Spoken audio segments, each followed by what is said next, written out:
मेरी माँ एक पॉपुलर इटालियन एक्ट्रेस थी, तो मुझे बचपन से ही आदत थी पापाराज़ी की। जैसे ही हम लोग बाहर निकले वो पागलों की तरह फोटो खींचते, और सच कहूँ तो मुझे स्पॉटलाइट में रहना पसंद था। हेलो गाइस, न्यू पोजेस के लिए तैयार?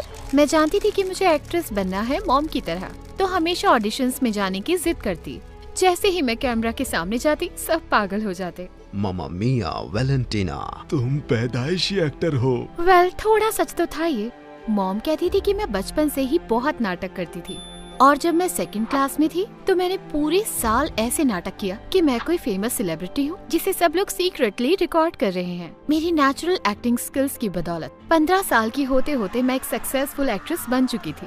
मेरी लाइफ लगभग परफेक्ट ही थी, पर जल्द ही चीजें उसके बाद बिगड़ने भी लगी। मॉम के कुछ फिल्म कॉन्ट्रैक्ट्स नई लड़कियों को मिल चुके थे, तो मॉम प्लास्टिक सर्जरी करवाने लगी जवान दिखने के लिए, पर उनमें से कुछ बहुत बुरी हुई। मॉम, आपके होठों को क्या हो गया?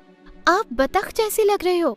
शुश, मुझे पता है मैं क्या कर रही हूँ वैलेंटीना। पर मॉम इतनी अजीब लगने लगी थी कि अब उन्हें कोई फिल्म्स में लेना ही नहीं चाहता था। वो बहुत निराश हो गई और धीरे धीरे वो बदलने लगी एक पार्टी एनिमल में, जो हर महीने एक नए लड़के को डेट करती। और उससे भी बुरा, वो ढेर सारे पैसे लुटा रही थी उनके लिए महंगे गिफ्ट्स खरीदने में। मॉम, मैंने आपके बॉयफ्रेंड को अभी हमारी मेट को किस करते देखा। वो नालायक है। अच्छा, तो फिर मैं वो लिमिटेड एडिशन रोलेक्स वॉच मेरे अगले बॉयफ्रेंड को दे दूंगी। मॉम डेट करती रही दुनिया के सबसे बड़े नालायकों को, और पानी की तरह पैसा बहा रही थी। फिल्म इंडस्ट्री में उनके साथ साथ मेरी इज्जत भी कम होने लगी थी, और कुछ ही महीनों के अंदर हम दोनों घर पर बैठ गए और हमें काम मिलना बंद हो गया। फिर एक के बाद एक मॉम ने कई नए बिजनेस खोले, लेकिन उनमें से कुछ नहीं चला, और जल्द ही हमारे सारे पैसे खत्म हो गए थे। बैंक्स ने भी हमें निकाल दिया, हमारे रिश्तेदारों ने भी हमसे मुंह मोड़ लिया। मुझे मॉम पर बहुत गुस्सा था हमारी ये हालत करने के लिए। हमारी नाकामयाबी की खबर बेचने में पापाराज़ी को बहुत मजा आ रहा था। पर एक रात मॉम मेरे कमरे में आई और बिस्तर पर बैठी। वैलेंटीना, जो हुआ उसका मुझे बहुत दुख है। ओह काश वो अमेरिकन बिजनेस मेरे नाम पर होता तो मैं हम दोनों को बचा सकती थी। कौन सा बिजनेस? मैंने अपने दोस्त के परफ्यूम बिजनेस में पैसे लगाए थे यूएस में कुछ साल पहले, और वो बहुत सक्सेसफुल भी है, पर पूरी कंपनी उसी के नाम पर है। क्यों? मैं टैक्स नहीं भरना चाहती थी। ओह माय गॉड, मॉम ऐसी ही हरकत करती थी। पिछले साल मेरी उससे लड़ाई हो गई और अब वो चुड़ैल मेरा इन्वेस्टमेंट वापस नहीं कर रही। अगर मैं यूएस जाकर उससे बात करूँ तो? मॉम को ये आइडिया बहुत पसंद आया और अगली ही फ्लाइट से मैं यूएस के लिए निकल पड़ी। जब मैं मॉम के दोस्त के घर पहुंची तो वो मुझे देखकर खुश लग रही थी। वाह, तुम बिल्कुल अपनी माँ की तरह सुंदर हो, या जितनी सुंदर तुम्हारी माँ हुआ करती थी। Thank you. शायद आप जानती हैं मैं यहाँ क्यों आई हूँ। तुम्हारी मॉम और मैं बचपन की दोस्त थे, तो मेरे घर में तुम्हारा हमेशा स्वागत है, जब तक मन करे रुको। पर मैं अपनी मॉम के इन्वेस्टमेंट के बारे में बात कर रही हूँ। जल्दी क्या है वैलेंटीना, इस बोरिंग चीज के बारे में हम बाद में बात कर लेंगे। अगले दिन मैं उन्हें याद कराती रही अपनी माँ के पैसों के बारे में, पर वो इसके बारे में बात ही नहीं कर रही थी। मैं जानती थी ये आसान नहीं होगा, पर मैंने भी ठान लिया था इस चुड़ैल से पैसे वापस लूंगी। एक दिन मैं कमरे से निकल रही थी तो मैं टकराई मेरी उम्र के एक लड़के से। मुझे लगा वो मॉम की दोस्त का बेटा होगा, और पता नहीं क्यों उसने कपड़े पहने थे माइकल जैक्सन जैसे। हाय, मैं विल हूँ, पर शायद तुम्हें पता ही होगा। मुझे क्यों पता होगा तुम्हारा नाम? मुझे तुम्हारा पता है। वो इसलिए क्योंकि मैं हूँ फेमस। यहाँ हर कोई इतना बेवकूफ क्यों है? हे, मैं बेवकूफ नहीं हूँ, बल्कि मैं तुम्हारी सारी प्रॉब्लम का सॉल्यूशन हो सकता हूँ। मॉम ने बताया तुम यहाँ क्यों आई हो, 1 महीने में पैसा वापस दिला सकता हूँ।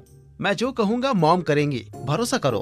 पर मेरी एक शर्त है। और वो क्या है? तुम्हें मेरी एक्स के सामने मेरी गर्लफ्रेंड बनना होगा। पिछले महीने उसने किसी और के लिए मुझे छोड़ दिया। उसे जलाना चाहूंगा दिखा के कि मैं तुम्हारे साथ हूँ। तुम तो अच्छी एक्ट्रेस हो ना, तुम्हें कोई प्रॉब्लम नहीं होगी। मैंने उसे देखा और इसके बारे में सोचा। मेरा मन तो नहीं था इस अजीब आदमी की नकली गर्लफ्रेंड बनने का, पर मुझे वो पैसे भी तो चाहिए थे। डील पक्की हुई। 1 महीने में तुम मेरा पैसा दिलाओ और मैं पक्का करूंगी तुम्हारी एक्स जलन से मर जाए और वापस तुम्हारे पास आ जाए। अगली सुबह मैं काफी नर्वस थी नए देश के एक नए स्कूल में जाने के लिए, पर जब मैं वहाँ पहुँची बच्चे तो मेरे ऊपर कूदने ही लगे थे। तुम वो इटालियन एक्ट्रेस हो ना वैलेंटीना?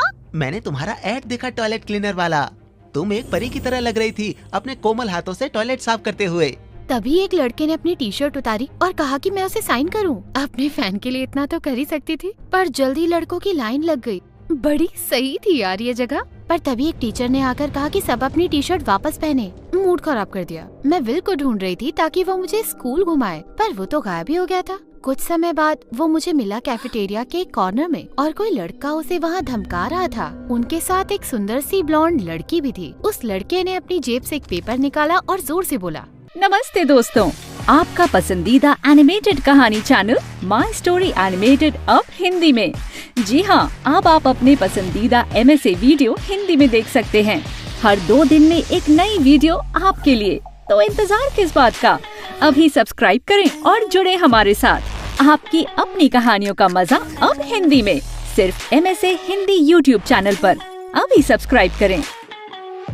अरे जरा सुनो तो सब लोग, ये गाना है जो हमारे लवर बॉय विल ने मिया के लिए लिखा था। मिया, तुम हो शहद जैसी मीठी, पैसे से गिफ्ट्स खरीदूं तुम्हारे लिए स्वीटी, रेशम से कोमल है तुम्हारे बाल, तुम्हारे दांत भी है बहुत कमाल। वो लड़की, शायद वो विल की एक्स थी, वो बहुत अनकंफर्टेबल लग रही थी। बस करो, तुम उसे एम्बेरस कर रहे हो। पर जाहिर है वो गधा तो मुंह फाड़ कर हंस रहा था, रुक ही नहीं रहा था वो। मैं फटाक से गई और उसके हाथ से पेपर खींच लिया। तुम्हारी प्रॉब्लम क्या है? कितने बदतमीज गधे हो तुम। और विल, मुझे नहीं पता था तुम इतना अच्छा लिखते हो बेब। मुझे खुशी है कि पिछले साल मैं तुमसे इटली में मिली। इस बात से मिया चौंक गई। रुको, पिछले साल?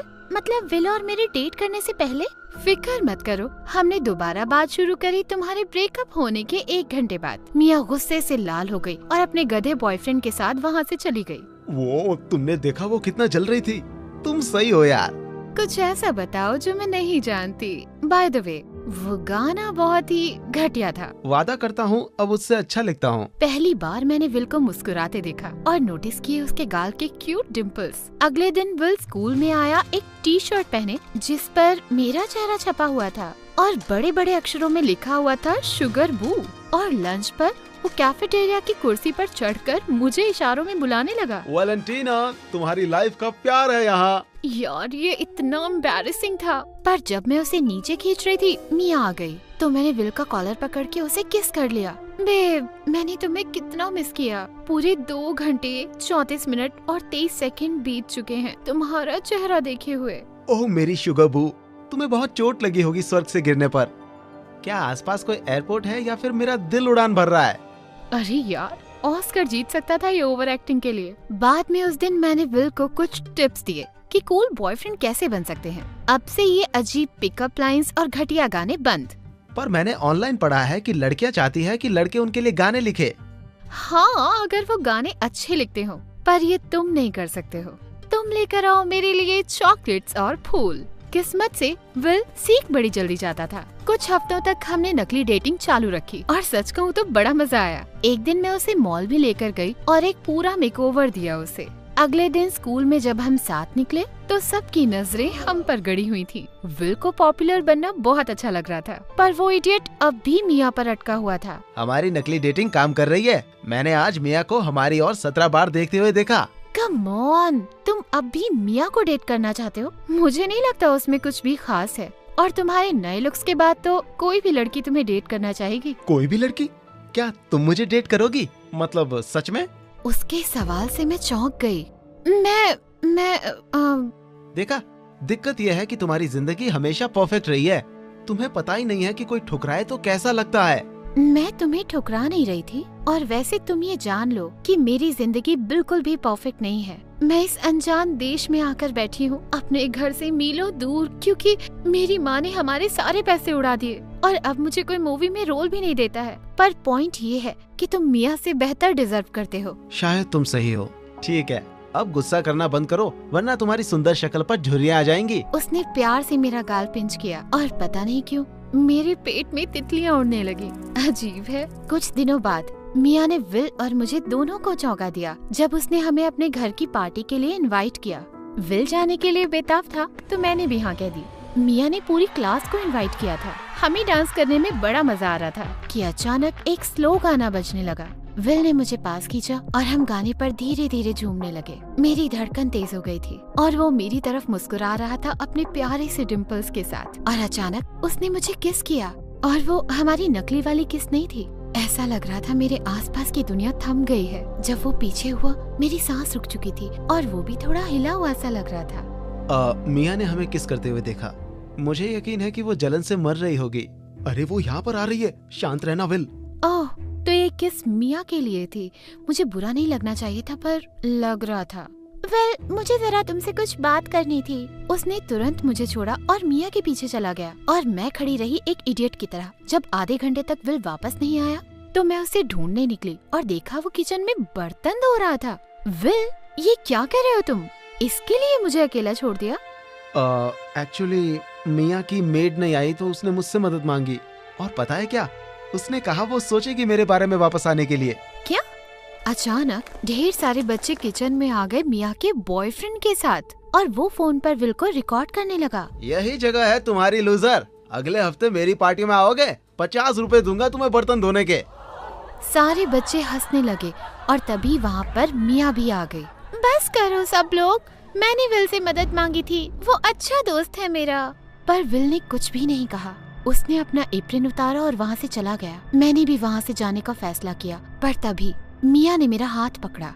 याद रखना, विल तुम्हें पसंद करने का नाटक करता है पर अब भी मेरी उंगलियों पर नाचता है। मेरे लिए वो कुछ भी करेगा और मैं जब चाहूँ उसे वापस पा सकती हूँ। तो तुम उसे ऐसे ही लटकाती रहोगी? तुम बहुत बड़ी चुड़ैल हो मिया। और पता है क्या, जब मैं पहले विल को ढूंढ रही थी ना तो तुम्हारे बॉयफ्रेंड को किसी और लड़की के साथ मेकआउट करते हुए देखा बाथरूम में। और मैं झूठ भी नहीं बोल रही थी, वो दोनों गधे एक दूसरे के लायक ही हैं। जब मैं घर पहुंची तो मैं सीधा विल के कमरे में गई बहुत गुस्से से। कैसा लग रहा है तुम्हें अपनी इतनी बड़ी बेइज्जती करा के? वेल, मिया ने मेरा साथ तो दिया।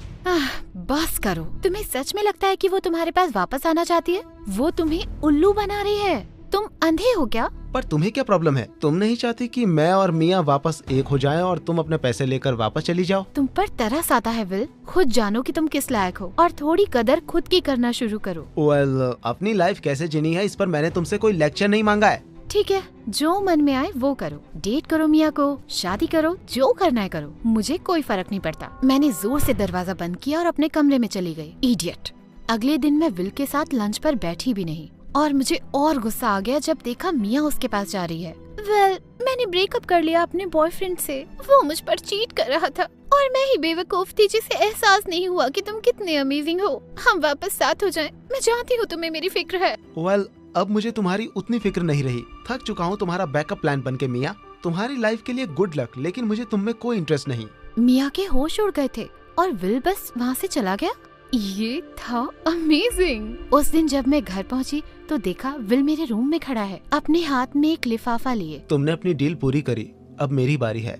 मैंने लिफाफा लिया और जब खोला तो मेरी आंखें लगभग बाहर ही आ गईं। ये एक चेक था $20 मिलियन का। तुमने ये कैसे कर लिया? कह सकते हैं कि मैं मॉम की इकलौती कमजोरी हूँ, तो ये इतना भी मुश्किल नहीं था। Thank you. अब शायद कोई कारण बचा नहीं है मेरा यहाँ पर और रुकने का। विल ने मेरी तरफ देखा और कहा, हाँ शायद नहीं है, तैयार हो जाओ, तुम्हें एयरपोर्ट छोड़ दूंगा। जल्द ही मैं इटली गई और मॉम और मैंने अपना खुद का परफ्यूम बिजनेस खोला उस पैसे से। शुक्र है ये चल गया और कुछ ही दिनों के बाद मुझे एक्टिंग के ऑफर्स भी वापस मिलने लगे। एक दिन शूटिंग पर मुझे भीड़ में एक जाना पहचाना सा चेहरा दिखा, वो चेहरा जिसे फिर देखने के लिए बेताब थी। विल, तुम यहाँ पर क्या कर रहे हो? सुनो वैलेंटिना, मैं जानता हूँ मैं गाने अच्छे नहीं लिखता, पर मुझे ये कहना होगा। ओह प्लीज, गाना मत गाना। अरे सुनो ना, चाहे मैं जो करूँ सिर्फ तुम्हारे बारे में सोचता हूँ। मेरे दिमाग में सिर्फ तुम्हारा ख्याल है और शायद मुझे तुमसे प्यार है। तुम कितने भोंदू हो विल, और मैं भी तुमसे प्यार करती हूँ।